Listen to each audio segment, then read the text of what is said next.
ใจจึงอยากนำน้องไว้อันน้องต่างหากจูแก้บหนึ่งปันลองต่างหักเลจอยสื่อปันแห้งใจเมื่ออันย้อนหักนั้นก็เป็นฝ่ายน้องนางเลยที่ย้อนจังก็เป็นสู่น้องยาว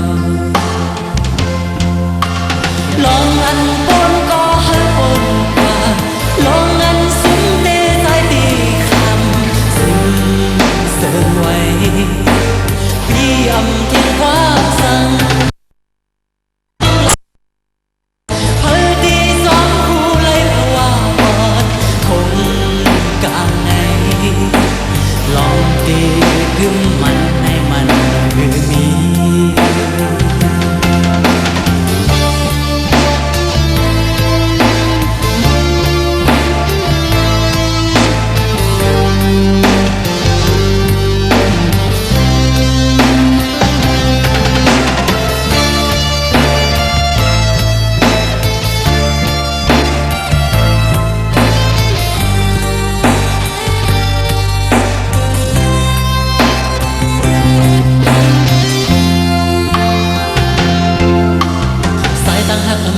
สุดก่อ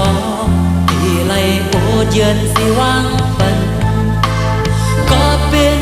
ปุ่นพรน้องแลใจจางสีไหลเป็นปุ่นก็น้องย้อนแลใจอำจางเนสันไหวเมื่อแลน้องปีผู้ต่างวันขอบใจจึงอยากนำน้องไว้อันน้องต่างหากจูแก้บหนึ่งปันน้องต่างหักเลจอยสื่อปันแห้ง